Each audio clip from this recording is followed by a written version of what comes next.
Welcome to the Leadership with Vision podcast by Austin Gardner. For more information and resources, visit worldevangelism.net.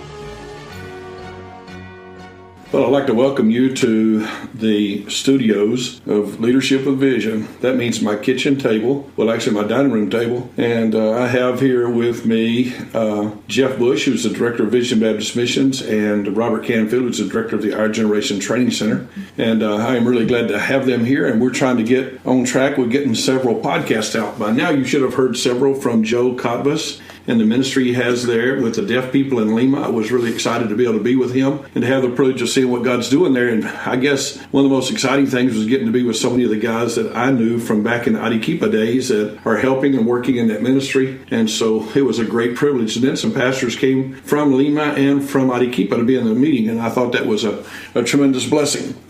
We were going back through some podcast material or some ideas that we had, and I regularly visit the mission field, and we work at trying to train men to do the ministry. And so I wanted to talk today about how the relationship between the missionary and the national pastor or the student or the person that he's working with. And so I'm going to let Jeff and Robert introduce themselves right quickly and just say a couple of words to greet you, and then we're going to dive right into a discussion that I hope will benefit you. And I would welcome comments, and if you bring up comments, we'll try to come back and respond to those. All right, Jeff, why don't you go ahead? Well, it's good to be here. My name is Jeff, as Pastor mentioned, and I'm thrilled to get to work with a lot of the missionaries going around the world and getting to help some more that they'll be better equipped so they can go out and do a lot more for Christ.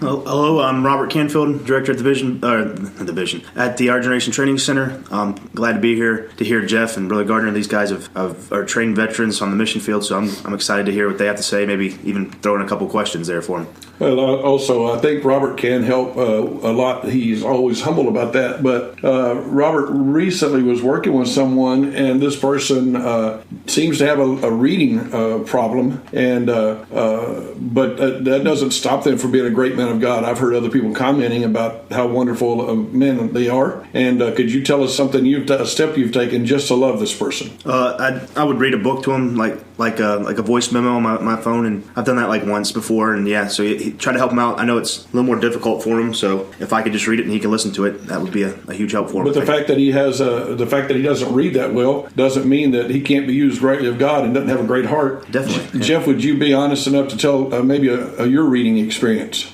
Sure. I went through most of school not paying attention and having a hard time reading just because I never did it. And so when I got to college, I met my wife. We got married right after college and hit the deputation road. And I had not really read many books at all, to be quite honest. And so while we did deputation, my wife used to read books to me while we drove down the road. In fact, we read a lot of books, and that greatly helped me out. And then for a long time, even when I wasn't with her, she would record books and send them with me on trips that I would take, and that's kind of how I started my journey. She's pretty excited that there are things like Audible, podcast, and all this modern day things that kind of make things a little bit easier for her, huh? You know, praise the Lord, there are, and I have grown. How did you record on 8-tracks? Okay, funny. One of the things that I have noticed that happens often between missionaries and nationals is that they are teachers or trainers, and they're training a national student or a pastor or somebody that's already on staff, and they angrily respond when the national doesn't do something to their liking. But then when you find out they haven't really taught them better. I don't know, Jeff, if you've seen that, and you could make a comment. Jeff, Robert, you could tell them what we would try to do at the training center, and I would hope that every missionary who's working with a national would take these steps at trying to, in other words, there's a way to help the guy who's not doing what he ought to do. Well, I would say we have to be careful in the fact that a lot of times, because we're over them as a missionary would be over the people, it's very easy to preach something or tell them to do something and not necessarily do it ourselves. And I have seen that with maybe the giving. The people haven't seen the pastor give, yet the pastor tells them they should give, and or go on visitation or preach or whatever it may be. And so the people get a little bit bitter. And we have to realize just because someone has the position or someone has more money or he's an American or whatever our mindset may be, we kind of have to lead by example, and that would be the biblical teaching of 1 Peter 5. A lot of different passages would show us that we're to be the example. And so I would think a missionary needs to remember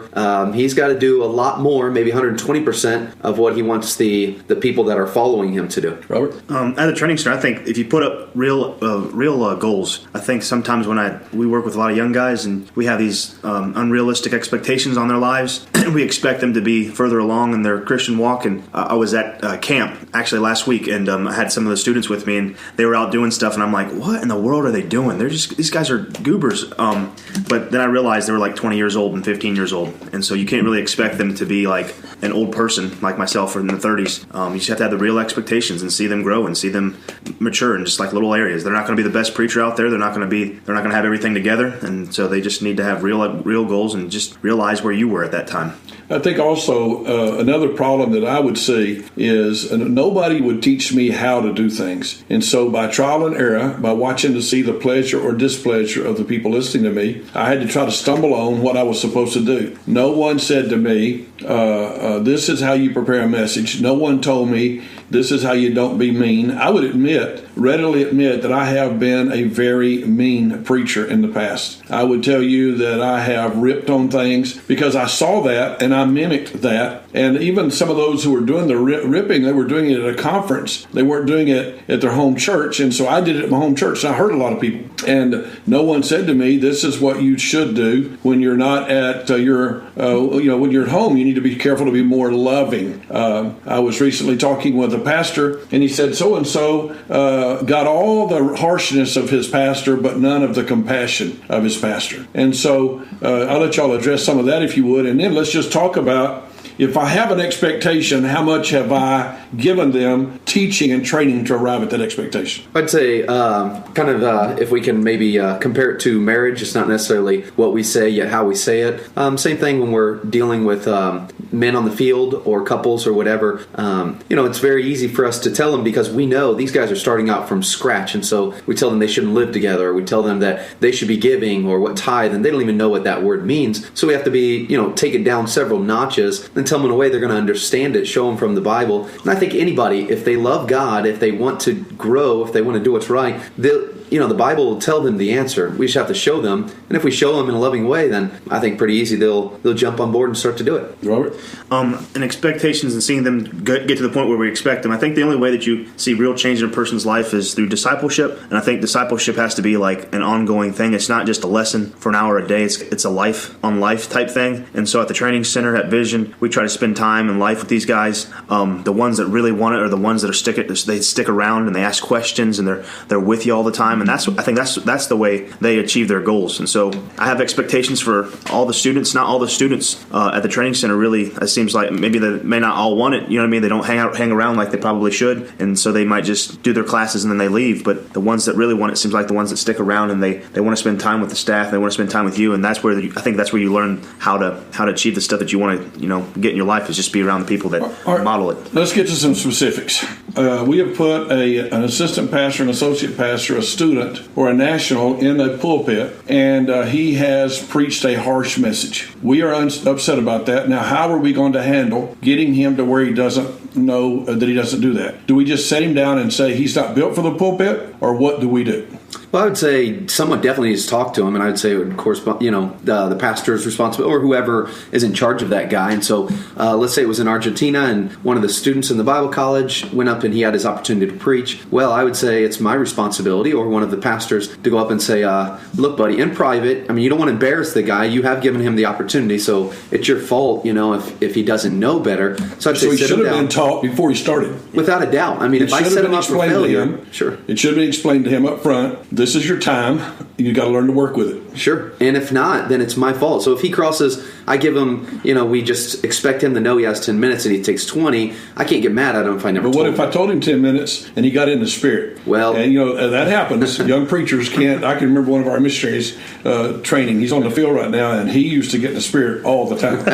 Well, then I would say somebody should kindly talk to him and say, look, the spirit at this church says 10 minutes, which means 9 minutes and 30 seconds. If you cross over that, you're going to have a bad spirit in all the churches you go into and not receive support. So somebody should just sit down and, I mean, in public it would be one thing. I mean, we can humiliate the guy and make him feel horrible. But if somebody sits him down and says, look, buddy, you're going to offend a lot of people. You're going to make a lot of people mad. Don't do that. I mean, he's going to understand. And if he keeps going, then someone needs to harness the fella and, get it where he doesn't do that. See, what I've seen is they harness him by taking him out of the pulpit, but not sitting him down and saying, let's go over what you did. Sure. So let's prepare it. Let's talk about how you prepare that message from the very beginning.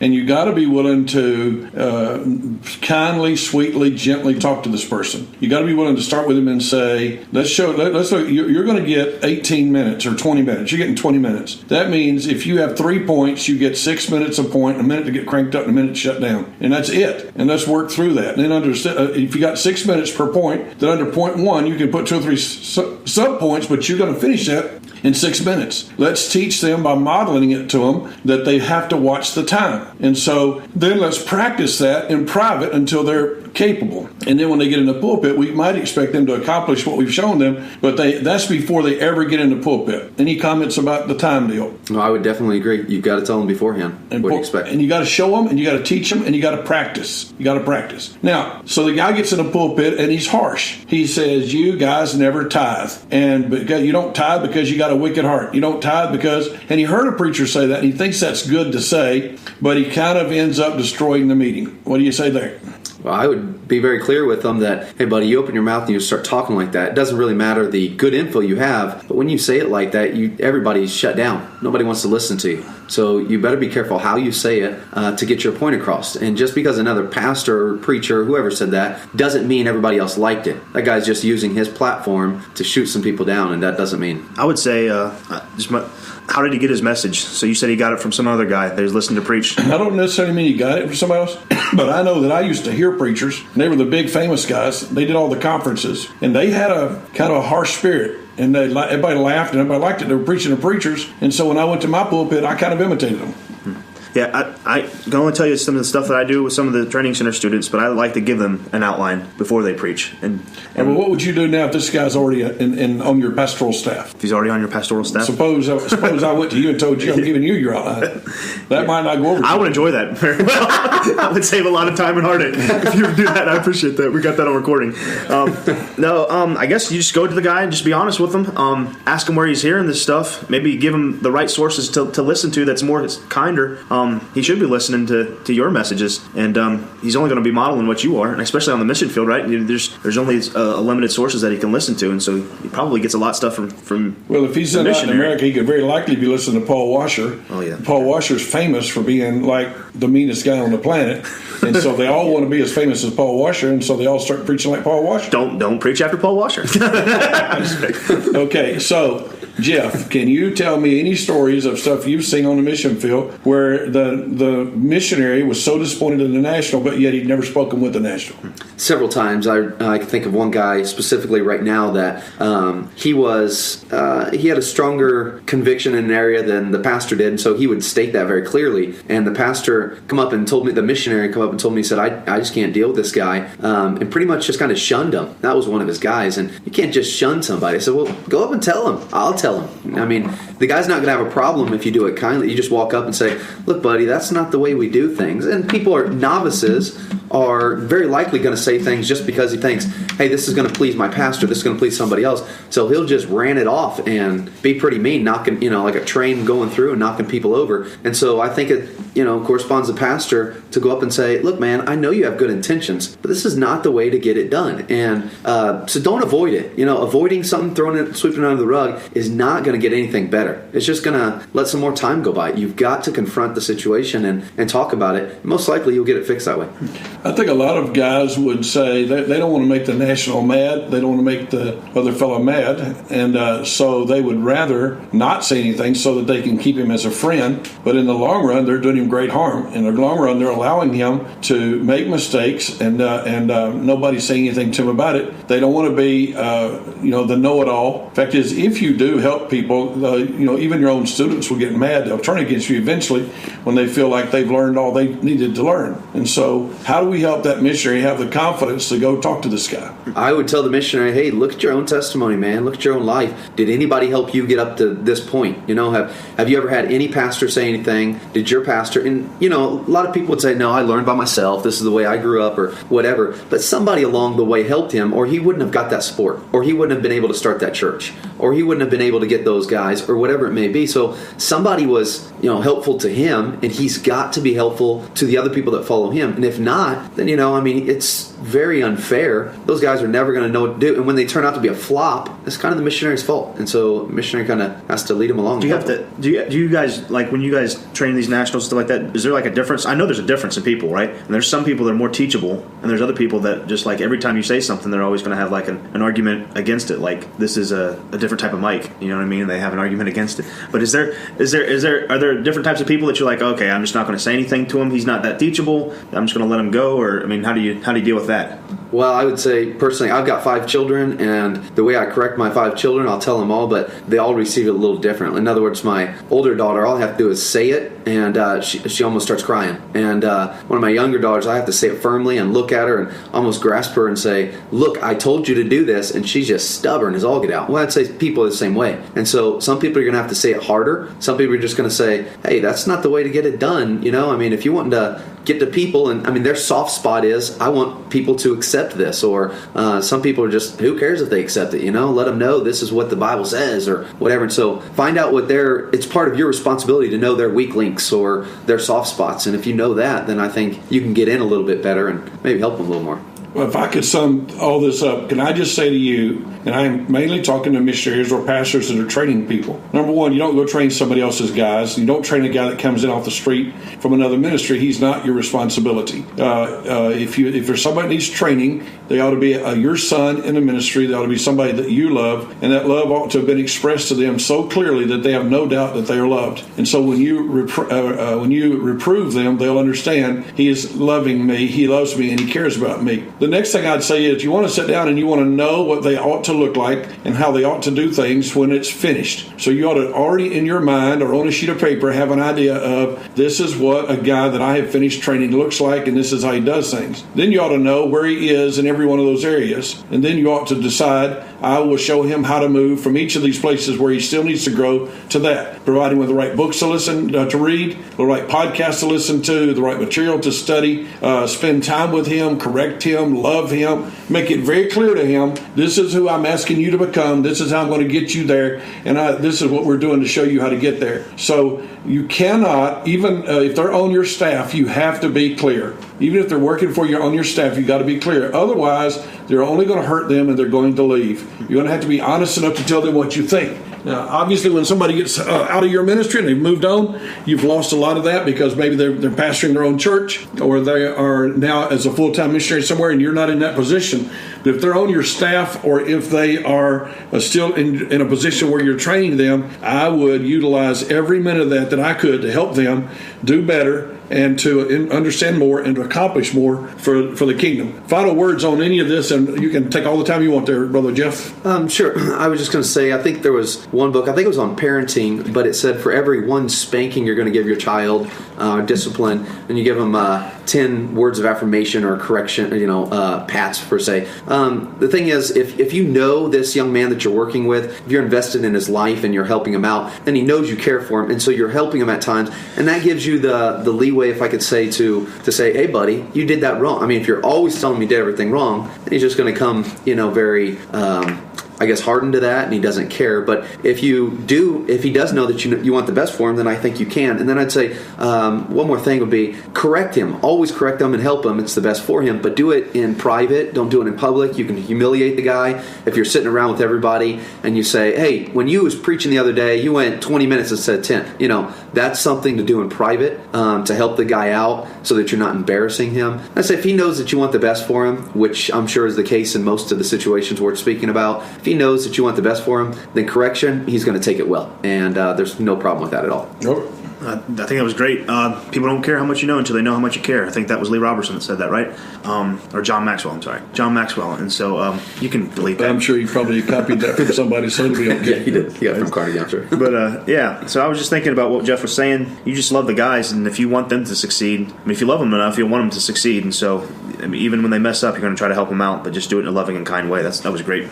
So one of the greatest privileges you have is being the trainer of men. But to be the trainer of men, you'll have to be the lover of men. And you'll have to care about them and work with them and meet their needs. And you'll have to see to it that they know that you love them and that the only reason you would talk to them is to help them along. You'll also have to understand that as people grow and mature, they will slowly walk away from you, not in a bad sense necessarily, but in the sense that they are maturing just like you did with your father and your mother. And you can have influence when they offer you that opportunity, but other than that, you should probably leave them alone. So just keep loving those guys. Keep being a blessing to them. I know God is using you. Training men is the most difficult thing in the world we do, but it's the most precious thing in the world that we do.